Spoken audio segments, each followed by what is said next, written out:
So actually, today we have a service design marathon day 7. So we already run for the even a little bit longer than 1 week. And the initial plan of this marathon was that let's create something for Ukrainian community. Let's somehow support them. But then we decided, isn't it a great time to make something global? And so it is that how this marathon appeared. And the marathon organized by Service Design Network Ukraine, by Lanka Service Design Agency, and with huge support of Service Design Network HQ. And just a few words about organizers. So, me and Oleg, we are co-founders of Service Design Network Ukraine. And I'm a service designer and head of design in software company, and Oleg is strategic design, a service designer and founder of a service design agency, Lanka. And so today he will deliver his topic. So Oleg, stage is yours. Thank you, Katya. Welcome, everybody. I'm glad you came, and I'm glad you're interested in the topic. Basically, just a few more words about myself. I would like to share with you my path to service design. It actually started in 2015 when I became the head of customer experience for Kyivstar, which is a major mobile operator in Ukraine.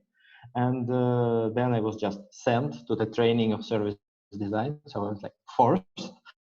But then that became my hobby and my passion. We established the in-house service design function within Kyivstar. I was doing project myself. I was teaching and coaching other service designers. And then 2 years later, I co-founded the service design agency, which now evolved to Lanka, to my own service design agency. So basically, I started from in-house service design and then went to the agency side. We do different type of projects, starting from a small one, like a few day design sprint to introduce service design to a company, to a service design or customer experience transformation projects, which may last several years with the major Ukrainian companies. And today I want to talk about the platforms. Many of you probably have seen this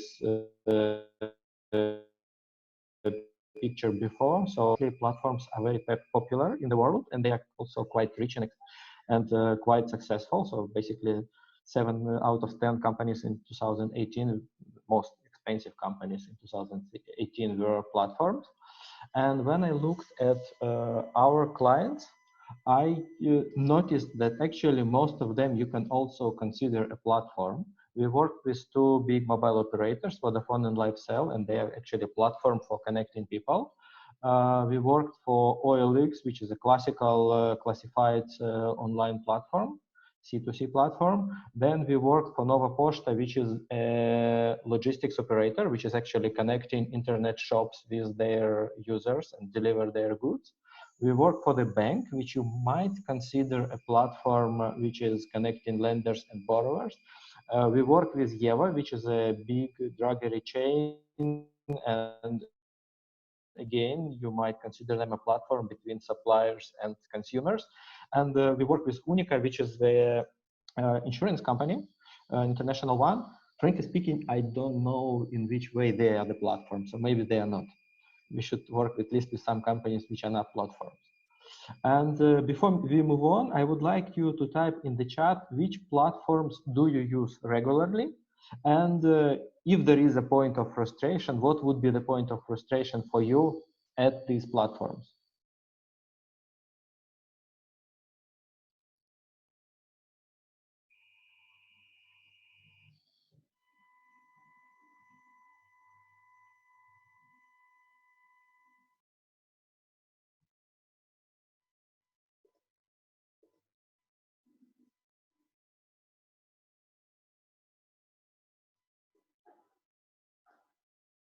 Mm.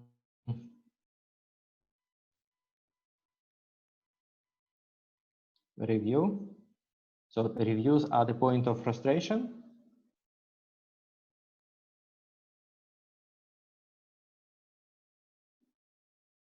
Okay.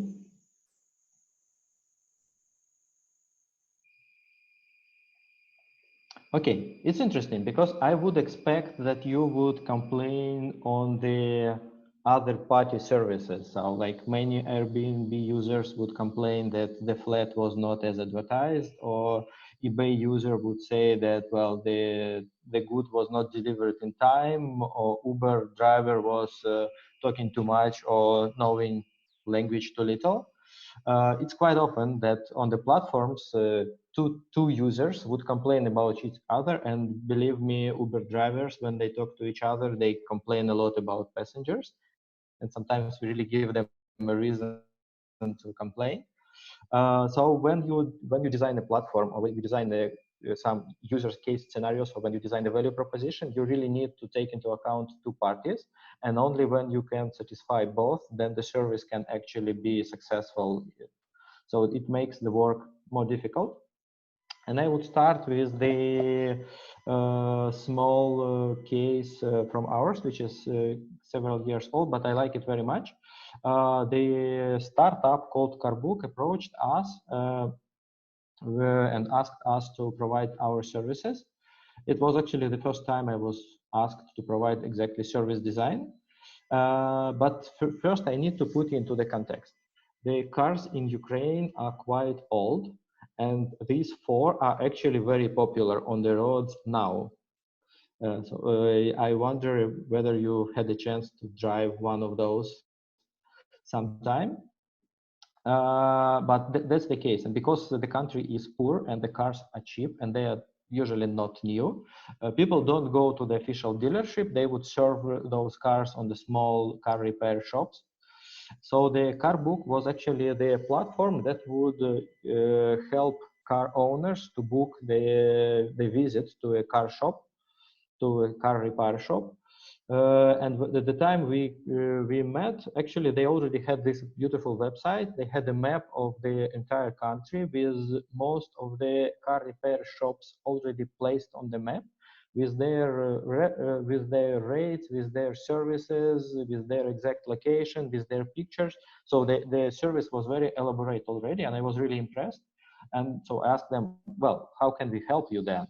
And they told us, we still have some problems, and these problems might be quite familiar for many online services. So many people come to the service and then they immediately go. Very few people are actually using filters. So you could specify exact service you need. You would specify the price range you agree to pay, and the service would automatically provide you with online booking, even if car shop doesn't have internet access. So they would take your booking and then uh, make an appointment for you with the service.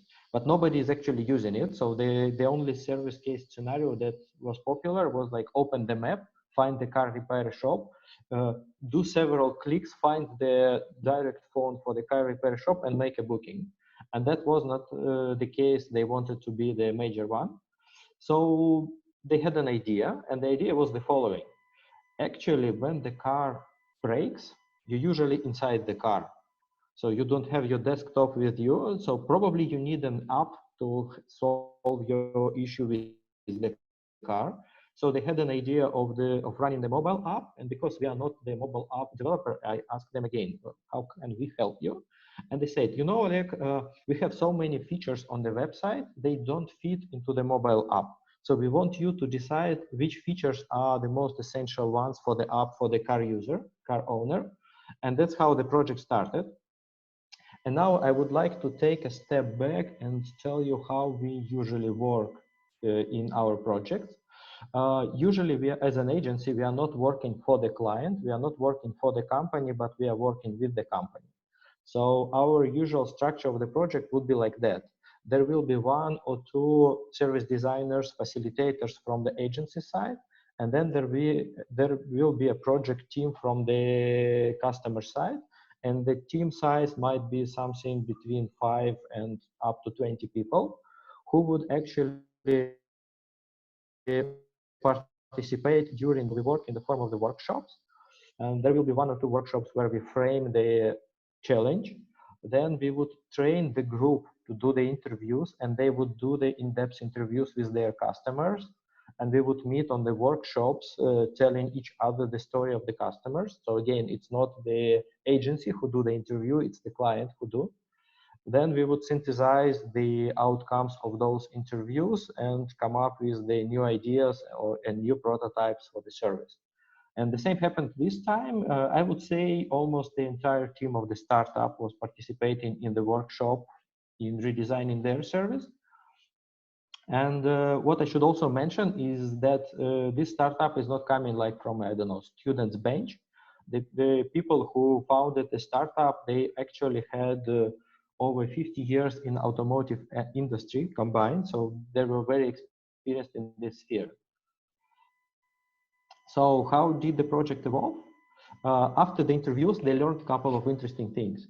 First of all, they learned that people actually do not buy the car to repair it. They buy it to use it. And sometimes, only sometimes, they actually come to repair shops. So it's not the people's main goal to serve the car. It's difficult to see when you are inside the industry. Then they learned that, well, not everybody knows what is constant velocity universal spheric joint. I had to Google this one to translate it to English. Then apparently not every people know that you need to change a motor oil in your car.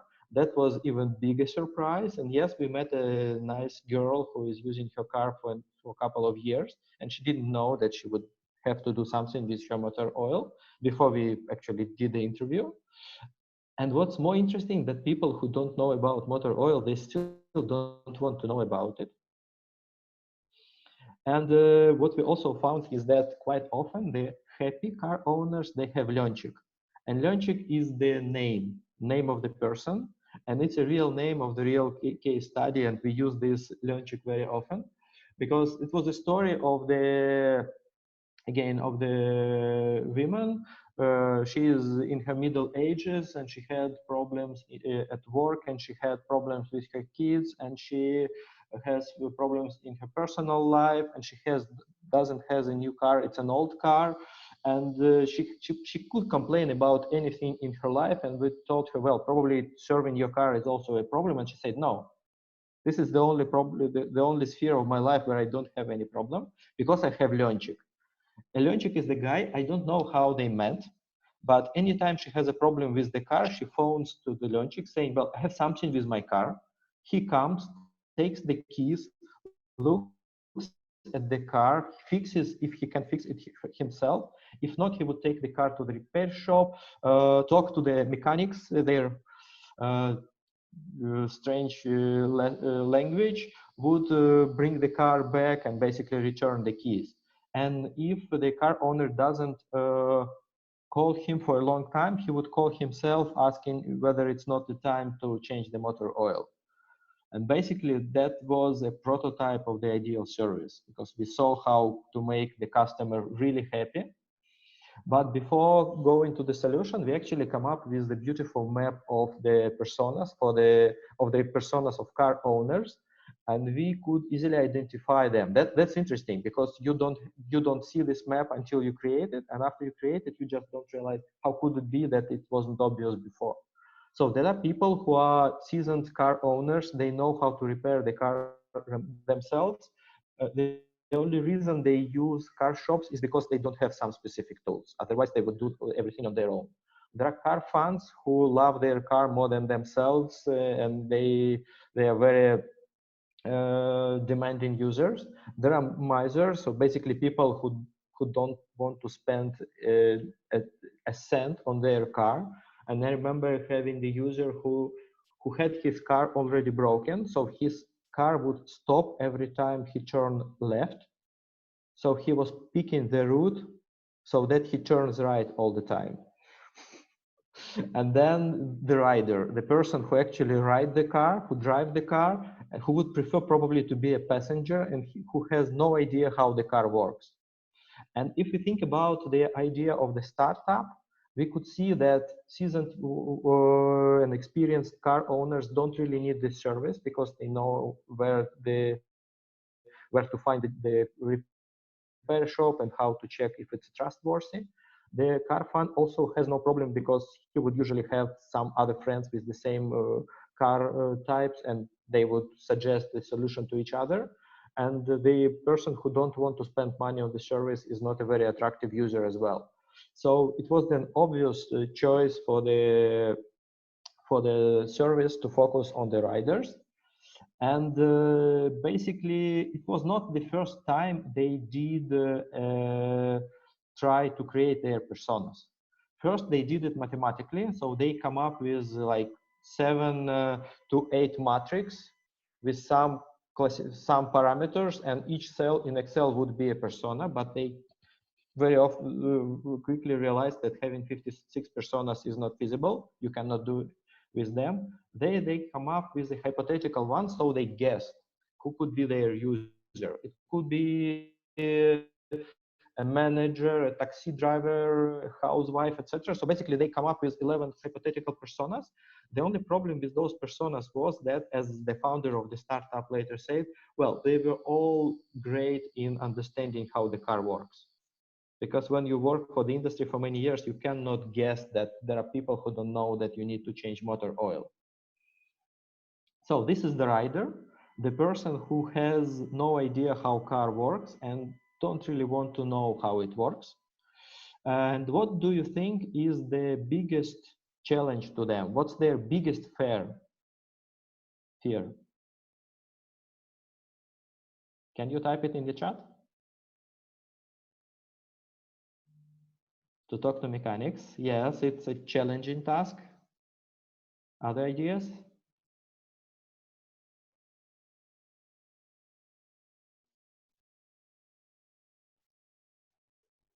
Yeah, breaking the car is a challenge. Get into an accident is their nightmare. Yeah, it's absolutely the biggest challenge for them. Was not even talking to mechanics. Yes, it's a big struggle to them. But the biggest fear is exactly that my car would stop and I wouldn't know what to do. So this is what should be the value proposition for the car owners, that we know how to ensure that your car would never stop. And yes, talking about interaction with the service centers, it's a nightmare for them as well, because they speak the same language, like Ukrainian, Russian, but they don't understand each other at all. And they both feel stupid and silly and very much annoyed by the other part. And the question like, what was done to your car last time, confuses the car owner a lot. And without knowing this information, the mechanic cannot do anything. So that was actually the very important understanding of the user base. And now coming back to the service, what out of this nice website the rider could use? The only feature they can use here is the phone, because the only thing which might in theory help you is just having the person on the phone and just in the dialogue to learn at least something. So basically, it became obvious that the only app the user would need on their phone is the sauce button, because this is the only feature they would use out of those. And if you need a sauce button, for you, it's enough just to have your phone number stored in the address book. You don't need an app for that. It's already there. So the service decided not to design an app altogether. Instead of that, they increased their investment into the CRM system. So the CRM system would know what has been done to the car, what's need to be done now, and what needs to be done next. And this is the first prototype we did, which is just letting people to talk. And this simple prototype actually doubled the conversion rate of the website. So it doubled the number of orders, or I don't know, like $100. Now it looks better, but it still works the same. Out of other prototypes that we created for them was the service design. So basically the scenario for the user, and also an onboarding process, because onboarding process in this case is very tricky. Because when car stops on the road, you don't go to Google to look for the solution. You would call somebody you know so that they help you. So we understood that in order we need to onboard the customer before he has the first accident. But at the same time, the problem is that the rider doesn't really Google some car-related terms. So you cannot use inbound traffic to attract users. You need to proactively approach people who don't want to hear a word about the car. So that was a tricky challenge that we had to solve, and we did solve it. And basically, this was the stop of the end of our project. But of course, the startup continued to operate. And in a couple of months, we met with the founder, and he told us the really interesting story. This is how the regular car shop repair center would look like. This is a good one. They do their job perfectly well, but it doesn't look attractive. Is it possible that they don't need new customers? Is it possible that any business doesn't need more customers? Why is it so ugly?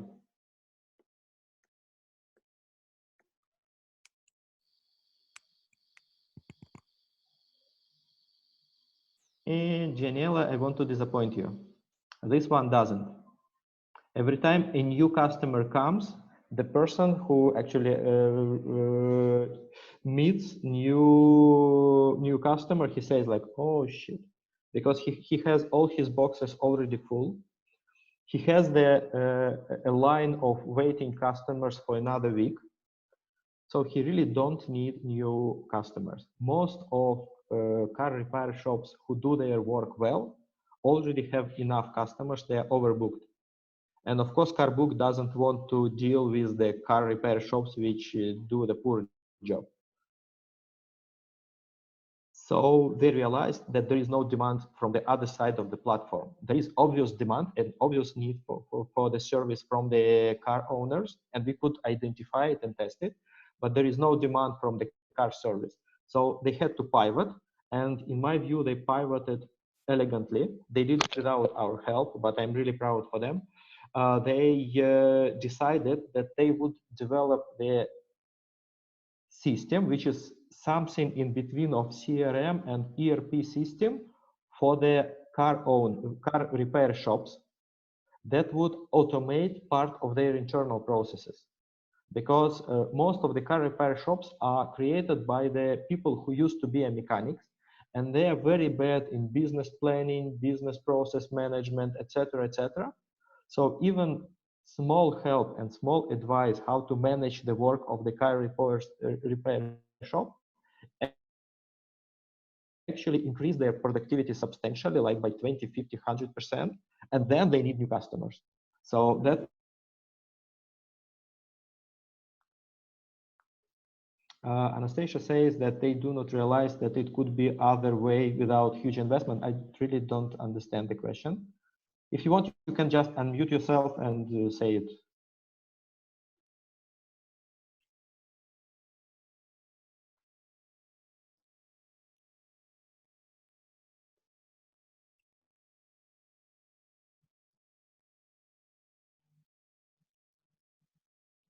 It could look the other way.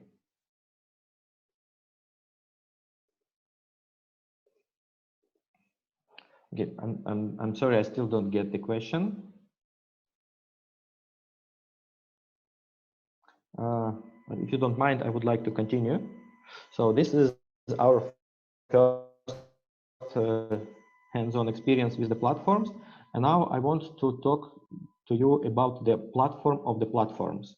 This is, well, Ukraine is quite known for the high level of corruption, unfortunately. But actually, we had a very successful government procurement reform, which happened a couple of years ago. And our state procurement system is actually now an award-winning system. And the system works very interestingly. So the system is called Prozoro, which is a mixture of transparency and Zoro. And it's really a platform of the platforms. So if you are the government institution and you want to buy some services, you would go to the special portal, one of many portals. Actually, there are about 20 portals which have the same functionality. So you can pick those 20, you go to it and you place basically the service or the good you want to buy. Then this information goes to the central database, which is Prozoro. And from that, it is automatically populated to all other portals. So regardless which portal you come to, all other portals immediately show the same lot. And then if you want to participate in the lot, you can again go to any portal you want to actually place your bid to declare that you want to supply the good or service. The beauty of this system is that it was launched like I think in 4 months from the beginning to the end. And this is because the government was only in charge of developing the major processes and the database, which is the Prozoro. And the commercial companies who had previous experience with e-commerce were developing the portals. So basically, the government provides an API, and anybody can create a portal which would provide an access. And the business model is simple. The service is free for the government and for any governmental institution. And suppliers pay a small fee when they participate in each government tender. So the whole system is self-funded, very competitive. So each portal essentially provides absolutely the same service, which is specified by the government. And they can compete only on the quality of service, quality of customer support, quality of user interface. And this is the only way they compete, because the fee is the same, it's fixed. The functionality is the same, everything is the same. So we were approached by one of the portals, and they asked us to help them to find the service which would actually differentiate them from the competitors. And here I should explain you another format we work, which is called we call it service design sprint. And it's a rather short engagement with the client. At the same time, it helps us to solve some specific challenges. So basically, we use design sprint for one of two purposes: either to solve a specific problem or to just introduce service design to our client, to let them first-hand experience with service design. Basically, the entire project is done in 3 workshops. On the first workshop, we, together with the client, come up with the ideas and hypotheses we want to test, and we also try to guess how the customer does the job already now. With these hypotheses, we prepare the interview guide, and we send again our client to do the interviews. On the next workshop, they just share the information they learned from the interviews and define the moment of truth and the main challenges the customer have. And on the last day, they ideate and create lo-fi prototypes and test them. So in just 3 days, but of 3 days of very intense work, they go through all the design process and they can achieve substantial business results at the same time. So in this case, we picked 2 challenges because for the design sprint, it's very important to have a very small, very specific challenge. So the challenge was how to retain new suppliers on the platform, because they had a very high churn rate from those who participated in the tender for the first time. And we picked a specific industry, which was IT distributors, because they were quite popular and they had a low retention rate. And at the same time, another challenge was how could we attract experienced suppliers who currently trade from other platforms. And again, we had to pick the industry, and we chose the pharma companies because they do they do participate in many tenders. So basically, on the first day, the only thing they had really to do, the team, was to guess how the customer participate in the tender now. And of course, they started mapping their journey from let's say, from the login page. So basically, the customer comes to our system, goes through the bids, finds the one which is appropriate, and then so on and so on. But we forced them to think wider, like what happens during the day of the person who is actually trading, what happens before the system, what happens outside the system, what happens after the bid is placed, etc. And with those questions, they had to go to their interviews, and the feedback we got, which was well, I like it very much. They said that, well, this is not the first time we talk to the customers, we talk to them very often, but usually we spoke with them about how they sell using our system, and this time we talked about how they actually sell, and they learned a lot of things that happened outside the platform, which was actually very important. And we built during those 3 days 2 prototypes, one for each segment, and they were very unusual, I would say. The first one was actually a board game, because one of the insights we learned from the newbies, from those who participated in the tender for the first time, is that if they don't lose the first round, well, if they lose their first bid, there is a very low probability that they would continue. And the thing with which they struggled is actually playing the auction. Because after you bid in the system would run 3 rounds of price reduction. And during each round, you would have to place a new price, and everybody would see your new price. And then after each round, basically, people would bring their prices down. And if you are not experienced player, you don't know how to place the bid so that you win in the end, even if you have a competitive price and you have a cost advantage. So we created a board game which would emulate the process, which you can play with your friends to learn. Basically, the card will be specify what's your minimal price you can offer, and then you would place the bid, and everybody on the table would place the bid, and you would play 3 rounds and see who wins. And we actually played this game on the workshop. It's rather entertaining.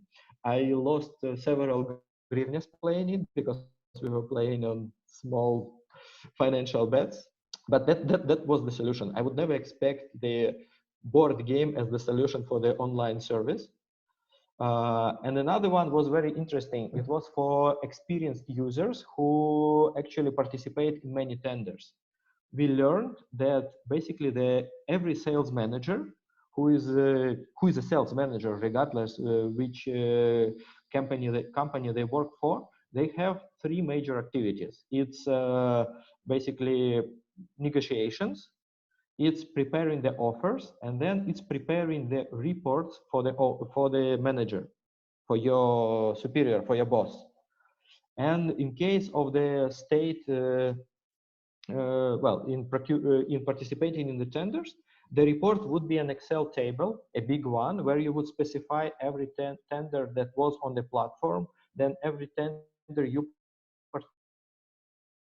participated in, who were the participants of the tender, what were their offers, what were their price, what was our price, so the reason why we won or didn't won in this competition. And each sales manager in every pharma company would have to prepare this report for themselves, just with copying and pasting the figures from the system to the Excel table. But the whole information is publicly available and stored in Prozoro system. So it was really easy to produce the standardized report with all the important information the sales manager need. And basically what we tested is that if we propose these reports to the sales managers, they would be happy to use our system instead of our other platforms. So in this case, what we learned is that when you understand the whole context of using the service, you can come up with the cheap, inexpensive solutions which would actually complement your service very well. I don't know whether there is any question about the approach we use or about the service, this particular.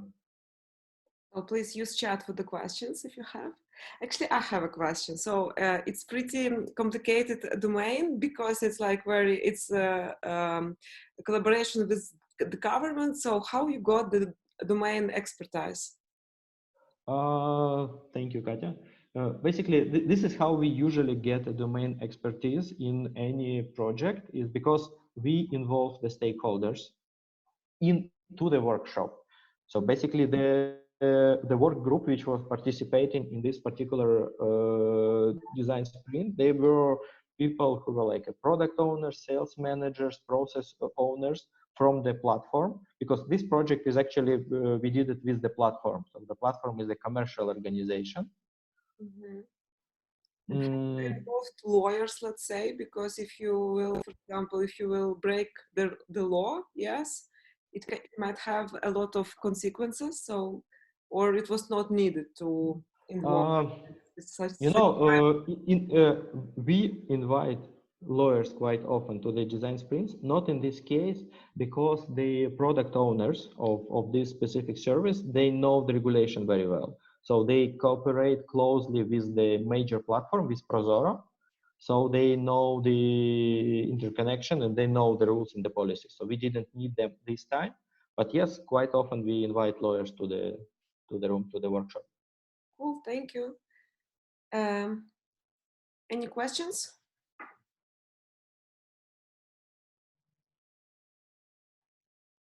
Okay, I will move to the next one, and this is the last case for the night. Again, it was done through this service design sprint format. I should probably mention that we already tested it in a remote work from home mode as well. It works. It's challenging, but yes, apparently you can do service design involving the client remotely. Yes, it works. So after we did the project with the platform, we actually share it on several service design events here in Ukraine. And then we were approached by the head of customer experience of the main system of Prozoro. And this was actually our first experience with the governmental institutions. And this one was a really positive one. So it was a really positive engagement. And they came to us and say, well, we want to try to use service design in our work, so please join us and help us. And we started with again finding the right challenge to solve, and their expert well, they are quite advanced in customer experience because they collect feedback from users on different occasions. They are really interested in creating a positive experience apart from fighting the corruption. And they came back with three problems which are very critical to actually the participants who want to sell. So government suppliers, they complain about too many documents which are required for each particular tender. They also complain that quite often the purchase requirement is written so you can see that it's written for a particular participant and you have feel disadvantaged. And the third is that in some smaller tenders, the government institution is not obliged to answer to suppliers' comments, questions, or when they are not obliged to, they quite often don't answer to the questions. So these were two complaints from the supplier side. But as we already mentioned on the platform, one party may actually be the pain point of another one. So we decided to actually work with the procurement part, with the government institutions, to see what prevents them from being honest, fair, and communicative with the potential suppliers. Because we believe that most people, essentially good people, so they are honest, and it's not because they are corrupt. Because again, it's a service design sprint, it's a small format, we had to specify the challenge. Claudia, I will answer your question. So basically, we had to be more specific. We picked specific industries for each challenge. So we wanted to help a buyer of construction works to make a purchase request which would ensure the decent quality of the service, because this is the industry where it's most often seen that the purchase request is written for a specific company. So we believe that this is because they want to ensure the quality, and we want to help them to get the quality without specifying the exact supplier. Then we saw a lot of documents in every tender in liquid fuel segment, and we saw a lot of questions which are not answered when people procure the service of construction design. Claudia was asking what are indicators for the right challenge. It's there should be a user in the challenge. From this regard, the last challenge, how to increase the number of fair decisions, is a bad one because there is no user in it. But there should be a user. The challenge should be in the format how to help the user do something they definitely need to do. So it's not like how we improve the world. It should be very, very specific. It should be tailored to very narrow audience. And well, frankly speaking, it comes with the experience. We had a couple of very bad challenges. We learned from them, and now we are a little bit better at this. So basically, if you want to run such format, and if you are in doubt whether the challenge is good or bad, just, well, you can reach me through any social network you want, and I will be glad to help you. So these were the challenges. And in this particular case, again, we had to make a cross-functional team, and the team was not only cross-functional, it was also cross-company. So we took people from Prozoro. They were like designers, product owners, business analysts. We took several people from the Ministry of Economics who actually are policy makers for the government procurement. So they knew the rules better than anybody else. And we also invited several people from the platforms. So several people from competing platforms were already also part of the team, because Prozoro wants to make everything they do very transparent. So any platform which wants would learn our insights firsthand. We also had to talk to several stakeholders to make sure that the project is actually needed. So we met with the department head of the Ministry of Economy. She was quite skeptical about the format because this is the first time she learned about design approach, but she was quite supportive in the challenges. So she confirmed that yes, the challenges are right, we need to solve them. They seem logical. And because again, this is a B2B service, we start not even with the customer journey, we start with the stakeholder map, who is a stakeholder in the procurement. And it was actually quite surprising that we could name several dozen people in different organizations who would have their stake in the process. But in the end, we focused on two of them. One is the person who is actually supporting the administrative process of procurement, and another is a beneficiary who actually wants to buy goods, who needs the goods we are ordering. Then we put ourselves in customer shoes and tried to map the entire process from how the need comes up till it's satisfied. I learned that it usually takes 2 years, because you have a need, then you need to approve the budget, then you need to get the budget, and then you follow the procurement path. So we looked really aside of the service. And then we sent the team to do the interviews. And this was the first project where it was not that easy. Because if you do something wrong with the procurement procedure, you may be prosecuted, and there is the criminal responsibility for some mistakes. So when people from Prozoro are calling to the state servants, asking them to talk about some specific procurement they did, they usually say, well, we did everything right, and then they cite the law, just by paragraph. What did I do, instead of the real story? So it was rather difficult to get the real stories and see the real and we learned is that despite the fact that you have a customer base, it's better to use your network. So the stories we got, which were useful, they were all coming from people who trust us initially, who was not a random user of Prozoro system, but the one who knows us or knows somebody who knows us, and they were much more open in the negotiation. And those interviews were actually quite engaging. And the first very positive outcome was that the system, Prozoro system, the platforms are fine. People learned how to use them. They use them often. They don't really have any issue with using the system. Of course, there are minor tweaks and tricks you can do, but overall, the system works. Nobody is complaining about it. But, and this is very often the case, that in the service design project, the problem is actually outside the system. We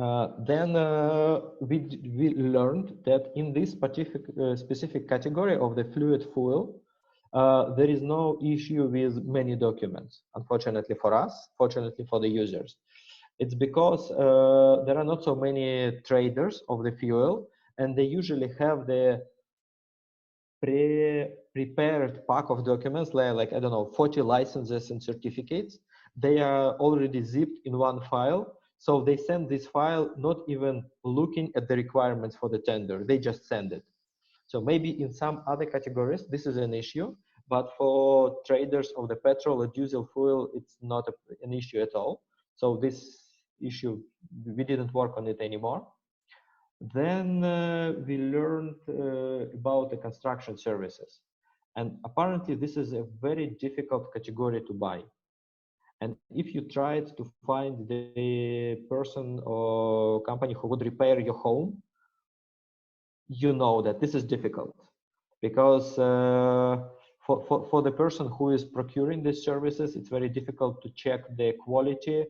And if the quality is bad, it's very difficult to redo the works later. And it's very difficult to see, because sometimes the poor quality would show up like in a couple of years when you see cracks. So it's very difficult to test. And at the same time, for the supplier, it's very difficult to prove the quality. So if you want to find something that is not good, you will always find it, and it's really difficult to finish the project if you are doing it for the person you don't know before. So both parties are actually looking for the people they know for the tender. And we understood that this is a real challenge, because construction services are quite a big chunk of government expenses. But unfortunately, in this case, we didn't have a domain expert. None from the team was expert in construction. We were experts in procurement, in design, in everything, but not in construction. And because we couldn't find one easily for the workshop, and we had only three workshops for this project, we had to abandon this service. But we considered it to be the good project for the next time, good challenge for the next time, because this is an obvious challenge, which is like many hundreds of millions of dollars of government spending. So it's really big in stakes. So yes, you need a domain expert in any design project. And then we discovered the thing which wasn't obvious from the very beginning. We discovered that when the company buys something regularly, I don't know, if you are the music school and you are buying music instruments, or if you are the, I don't know, some government agency and you are buying some stationery, it's not a problem at all. But when you have to buy something unusual, this is a challenging task. For example, we had a story of the musical school who had to buy a project, basically the design of the fire alarm system. And well, you never buy an alarm system, not talking about the design of the alarm system. So they struggled a lot with this procurement, and it happens. So many times the agency would or the institution would have to buy something they are not familiar with at all. And in this case, the struggle is twofold, because you don't know what to buy, and when suppliers ask some specific questions, you cannot answer. This is very similar to the first case, to the rider. The rider cannot talk to mechanics because they speak different language. It's all the same here. So if I'm buying something unusual to me and I'm asked some specific questions, I ignore those questions because I don't want to look silly, and I cannot answer the question at all. So this is the problem for both sides, and this is the challenge we actually were working on during the last day, and we come up with several solutions. The first one was actually, well, I didn't know, but government institutions can hire a consultant. And for a small fee, they would do the job and they would solve the challenge, and it wouldn't cost much to the agency, to the government institution. Most likely, they would actually save more than they would pay the consultant. But well, nobody knows they can, and because they don't know that they can, they don't use this option. So we just need to communicate this option as such. Then Prozoro system has actually an extensive set of manuals on their website. So you can see how to do the procurement, how to prepare documents, how to place the bid, how to make changes to the business load, how to communicate with user, etc. There are a lot of them, but they are all about the system, and there are none of them about how to procure some specific items, like how to procure the stationery, how to procure the fuel, how to procure, I don't know, some like construction services. So they decided that they would actually create the video tutorials for some specific categories. And then actually we learned what usually helps. So when you need to buy something, you look for advisor. An advisor might be just another person who did the same purchase recently. So the main idea for us was this, that every time the person needs something unusual, they can talk to somebody who is buying this regularly or who bought it recently and who is already familiar with the topic. Because sometimes like a 10-minute phone call would save weeks of work for the person who is buying it for the first time. And the last solution was actually to teach the government institutions to talk to suppliers. Because again, because of all the hype about corruption, the government, well, the state servants, they are afraid of talking to the suppliers because they're afraid of being accused. They were afraid of being accused as corrupt. But apparently it is not. If you follow these basic simple rules, you can actually talk to suppliers. And the last, our prototype was the instruction, basically like a small comics on how to talk to the supplier in a transparent way. So if you follow the rules, you are not actually suspected in any corrupt decisions. So these were the solutions for this. And just again, I want to share with you the customer journey of the person who is buying something for the government. There is a need, then you request a budget, then you wait for approval.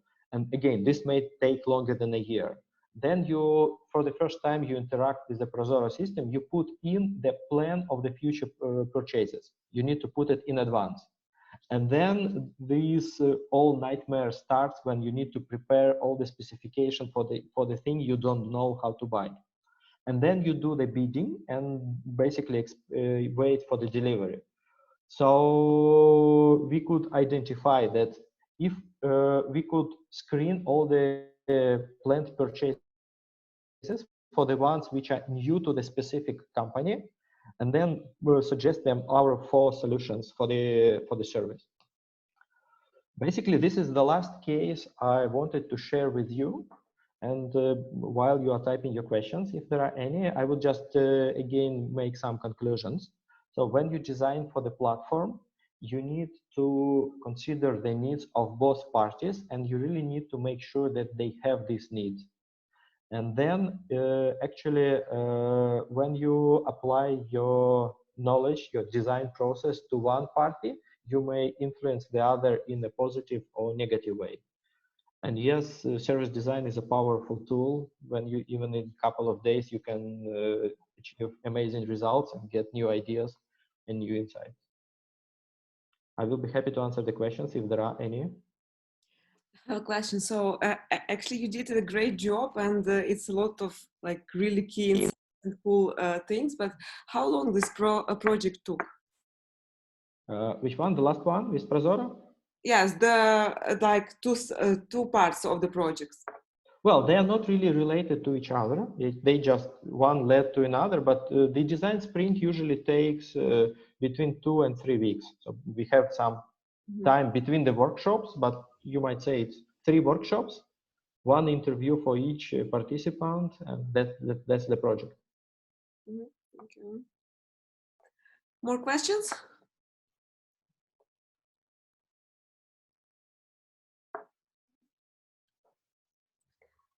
Okay, probably not. So Oleg, thank you for delivering this topic. It was really interesting and informative. Tomorrow all of you will get link with the recording because we didn't announce in the beginning that session will be recorded. Okay, so we got a question. So Oleg, I see the question. Okay. Thank you. Do we keep working with the client after implementation phase? Well, we want to. We suggest every client that we will be very useful on the implementation phase. But because we are consultants, we want to charge for our services on the implementation side phase as well. And quite often the customers think they don't need us, so they don't really ask us for follow-up. But in some cases, like in Prozora case, just because the project is very interesting and actually we are beneficiaries because they are saving millions of taxpayers' money and we are taxpayers as well, we actually stay with them. We check with them regularly, like once every 2 or 3 weeks to see what's going on, how their prototypes go, and sometimes advise them on some things they might not consider. But fortunately, last year, we started to be invited on this implementation phase as well.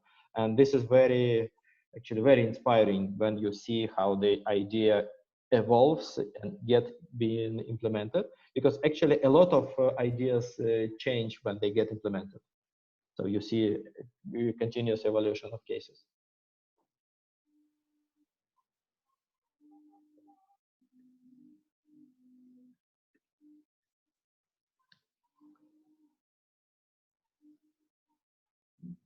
Okay. How to get participants to trust you in the interviews? This is a good one. Thank you. Actually, you accept civil servants, which is just a separate case because the topic was very sensitive. In the less sensitive topics, even if they're related with money or with health or with something else, it's not really that difficult to get. But well, I want to clarify. Are you talking about the participants? How to trust?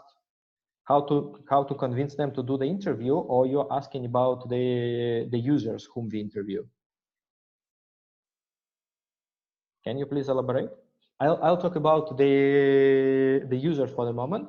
So basically, despite the fact that we never pay for the interview for the users, they are ready to participate for two reasons. First of all, because we have to pick a right challenge. The challenge is relevant to them. So this is something they want to talk about.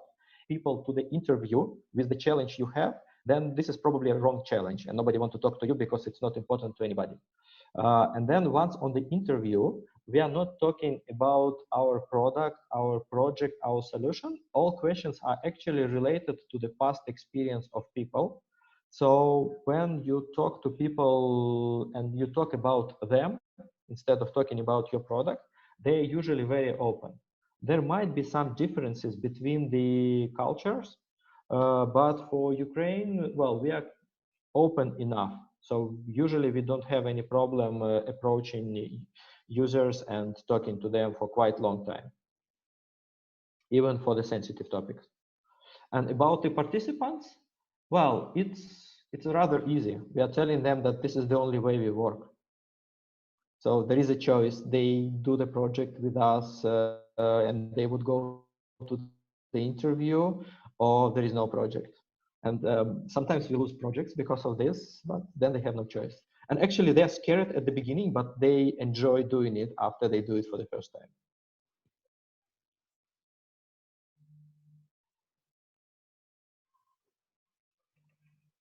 Well, of course, you need to have a small talk at the beginning of the interview, introducing yourself, explaining what is your interest, explaining that, well, basically the interview is not recorded and it's fair to you for you to say anytime that, well, you don't want to continue, etc. So there are some, I believe, regular stuff.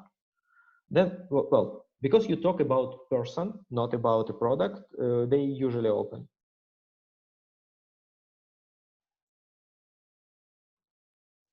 Thank you for the question.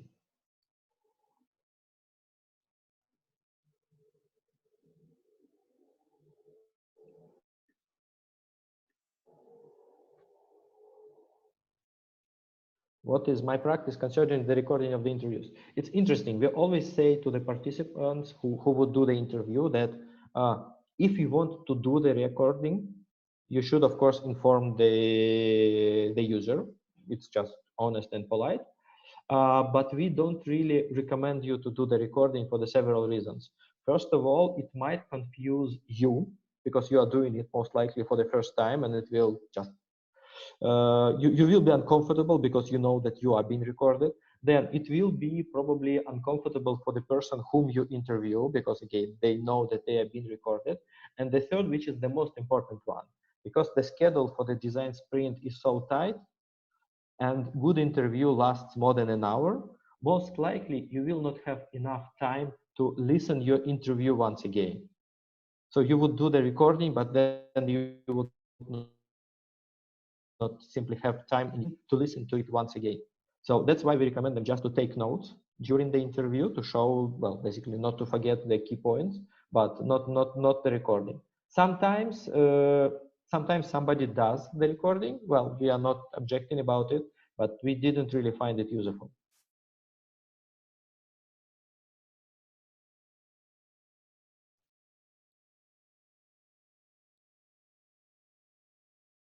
Okay. If there are no more questions, I would probably switch my role to the co-organizer of the Service Design Marathon. To thank you again for joining us today, and to announce the speaker who is joining us tomorrow. He is really a star. It's Jesse Grimes, who is the vice president of Service Design Network, and he is the chief editor-in-chief of Touchpoint magazine, which you probably know. And he will be presenting a very interesting topic on how to work as a service designer with startups. I know that this is the topic which is quite challenging for many service designers. I was lucky to see this presentation before, and it's really an outstanding one. So I really advise you to join us tomorrow. Thank you for joining.